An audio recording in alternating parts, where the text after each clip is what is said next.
Well, hookless rim are the new tech on the block. And how do they actually work when you actually have no hook? Why doesn't the tyre blow off the rim? What standards do they follow? And are they really beneficial for the actual cyclist to use these hookless rims? Now, one thing that has plagued the tubeless tyre over the last 10 so years, and why there hasn't been a big uptake, is because the standards that they've been following are all a bit of a mismatch, and all of the manufacturers are doing their own thing. So, some tyres work well with some rims and some rims don't work well with other tyres. Mavic tried to fix that by developing a tyre and rim that worked really well together, and that was actually a pretty good system. But unfortunately, I don't think that really took off. But that's plagued the tubeless market. Now, with hookless rims, they've tried to prevent that. And what they're doing is they're following the standards. And the standards are the ISO and the ETRTO, if I remember correctly. And one's a industry guideline and one's actually a standard. Now, they're leaning more towards the industry guideline because it's a more modern document, and the standards can take a long time to actually be reviewed and updated. So the ISO is considerably old, so they're wanting to move towards the actual industry standard. Well, anyway, one of the figures that are put into this standard is 73 psi. So all hookless rims, as far as I believe for road bikes, have a maximum psi of 73 psi. Now, a lot of the manufacturers are saying that, yeah, we're actually putting that on our rims and we're putting that on our tyres, but the actual rim and tyre are capable of much higher pressures. And a lot of the manufacturers test them to 150%, which works out to 809 something psi. Now, you can still say that that's not that much, and I will agree compared to what we've been able to run rims and tyres at in the past. But the question mark is, do we actually want to be able to run those pressures in the real world? Well, maybe not, and that's what the manufacturers are arguing.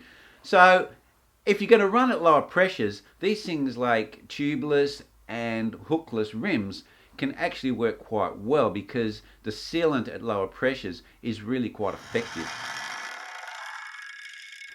Okay, so when you first look at a hookless rim, you start scratching your head and you go, how does this tyre actually stay on the rim if there's no hook to hold it on? Well, the way the technology works is that interface between the actual rim and the tyre, which is flat, actually has strands in it that go all the way around the tyre, and these strands can't stretch. They're like they're an unstretchable type product. So what actually happens is once you put the tyre on the rim, the circumference of that part that's actually on the interface can't expand and it can't come off the rim. And they do have limitations, and that's obviously the 73 psi, even though manufacturers are saying you can run them higher. But do you avoid your warranty? Do you avoid any claims if something goes wrong? That's a question mark. Now, this is actually the same technology they use in tubeless to actually help keep them on without a tube.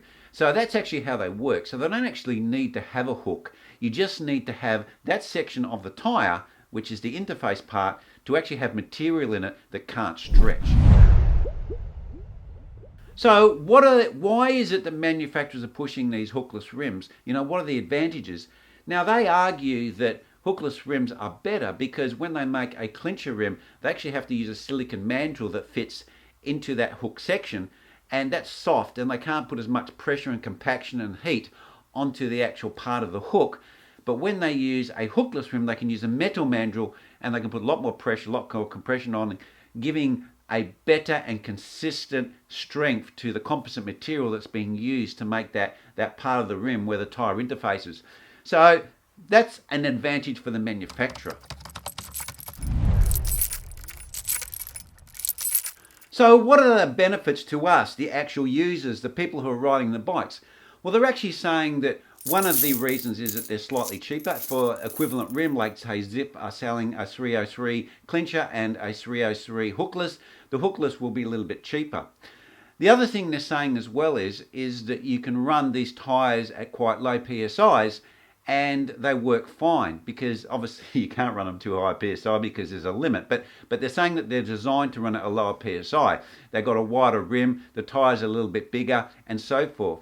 So they're saying that you get a better, more comfy ride, and the argument is lower pressures actually roll faster. So this is what they're claiming, but the reality is, aren't we already getting that with existing technology?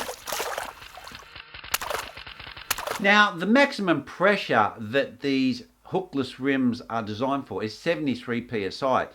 Now, that's pretty low, and for guys like me, I'm about 83, 84 kilos. I would not really feel comfortable running a tyre under 70 psi at my weight, and I'm not a big fan of these like really fat tyres. I've tried wider tyres, and I kind of don't like the feel they give. So I like to still run those skinny mini tyres, the 23 mils or the 25 mils maximum. I'm not into these like 28s and 32 mil tyres. So I don't think they're going to work for me. But my argument is that really this whole new tech, it's not really offering us more than what we've already got. And if we actually look at tubulars can run at very low PSIs. I mean, I've done it, like you have a 23 mil and I've run them at 40 PSI on chip seal and give a beautiful smooth ride. It feels a bit soft and spongy, but it works fine. No pinch flats, nothing, because they're a tubular tyre. And if you actually look at the mountain bike world, who want to get really, really low pressures, they still running tubulars because the tubeless and the hookless can't get to those pressures because they burp, because there's not enough pressure to hold the tyre on the rim. So tubulars still can offer that which these new technologies can't if we're looking for lower pressures. And then we also got the whole problem of sealant and trying to get these tyres on the rim because they can't be stretched because of the way they're designed. And, so that makes them harder to get on the rim, although they're actually improving that. And then we actually have to run all this white sealant, which can be messy. Whilst with a normal clincher in a tube, you still can put sealant in the tube. I mean, I just done it the other day. I pulled out the little double, well, I didn't pull out the double G first, I put sealant in, then I pulled out the double G and then spun it, and it just sealed. And I haven't even touched it. I still just ride it. So it's fine. So sealant still works in the old clincher tube setup. So why do we want to move to this new technology? What's in it for us? And to have all of this extra stuff and also high pressure units to get these to seat on the rims and all of the rest of the stuff that you need, even though I do know some people say that they can get them on just with a normal pump, a normal track pump. But I think with certain manufacturers and rims, that doesn't always work. So my argument is to these manufacturers, you want us to swap all our technology over, and this is the same with disc brakes, this is the same with integrated handlebars, and now we've got tyres as well. We want us to change all of this technology over, but we're not getting any dramatic gain as the end user. It's marginal gains, and most people who just ride their bikes, they just want to not have flats. Give us a tyre system that doesn't give us flats, and we're good to ride. We don't want to have all these hookless rims and all this sort of stuff, which is kind of like a marginal gain, which just makes it easy for the manufacturers to make. And what I also want to mention as well is if we're going to talk about aerodynamics, these fatter tyres that they need to have to run the lower pressures, because you've got more air volume for that to be able to run. So then it basically holds the bike and the rider up. They're not aerodynamic, So you're saying, yeah, okay, we're getting lower rolling resistance, but you can still do that with tubulars. You can run them at lower pressures easy, and you're not getting the aerodynamics of the skinnier tyres. You're going to this big fat tyre, and really once you go above 23 mil on the front wheel of a race bike, your aerodynamics is starting to degrade. Now, I know when they went to disc brakes, they raved on about how they can change the profile of the actual rims and they can make them more aerodynamic. But we really haven't seen that. We haven't seen any more talk about that. I mean, when you look at a disc rim, it still looks pretty flat on the side. The tyre doesn't have any special interface where it looks seamless between the tyre. It still just looks like it's a normal hooked rim and a normal bulbous type of tyre.